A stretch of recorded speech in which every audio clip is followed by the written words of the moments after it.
Seru. Intervensi duet maut Kapolri Jokowi bikin penyelidikan balik ke arah. Ditulis oleh Manuel.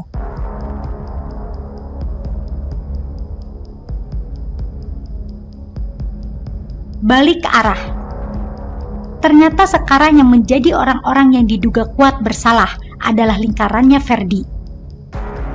Kita melihat bahwa kasus polisi lawan polisi ini tidak bisa dilihat sebagai kasus yang biasa-biasa saja.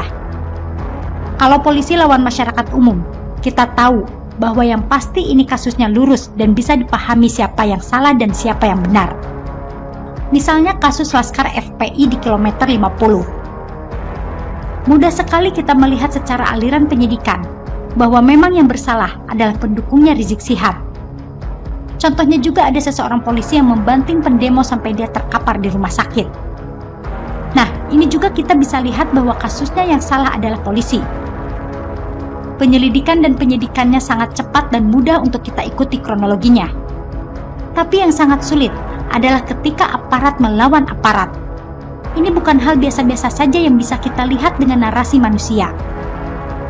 Misalnya ada kasus yang terjadi sampai hasil otopsinya juga aneh, sehingga otak bisa pindah ke perut. Kasus ini diawali seolah-olah seperti seseorang yang bernafsu kepada istri atasannya, dan dia harus ditembak karena mengalami duel.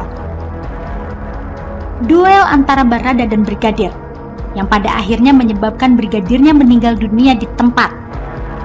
Awalnya orang-orang berpikir bahwa Brigadir tersebut merupakan pelaku yang harus segera dihabisi dalam bentuk atau upaya membela diri.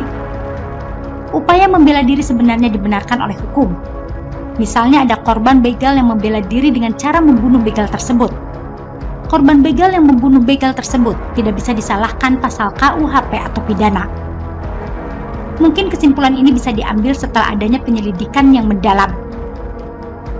Akan tetapi kasus aparat lawan aparat ini sangat berbeda dan tidak bisa disamakan dengan hal yang sudah saya sebutkan di atas. Awalnya brigadir tersebut dianggap sebagai pelaku yang memang layak untuk dihabisi nyawanya, agar tidak terjadi perbuatan tak senonoh kepada istri dari petinggi polisi tersebut. Tapi sekarang penyelidikan terus berlanjut, dan pengacara saling berganti, sehingga titik terang sudah mulai muncul. Keren ya? Sekarang polisi menetapkan tersangka-tersangka yang ada, justru di dalam lingkaran orang-orang yang seolah-olah dianggap benar. Dan setelah itu Kapolri juga memutasi beberapa posisi dari orang-orang yang ada di lingkaran oposisi Brigadir J.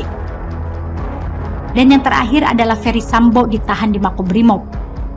Untuk kita ketahui bersama, Makobrimob adalah tahanan khusus untuk aparat dan orang-orang yang dianggap penting seperti Basuki Cahayapurnama. Saya merasa bahwa perselisihan antara aparat ini menjadi sebuah hal yang patut dan menarik untuk kita ulas. Dan alhasil, kebenaran sudah mulai terungkap perlahan-lahan dan memperlihatkan bahwa ternyata ini bukan sekadar urusan nafsu sesaat dari Brigadir Joshua. Lagi pula Brigadir Joshua yang sudah menjadi almarhum ini memiliki pacar yang buat saya secara wajah jauh lebih cantik daripada istrinya petinggi polisi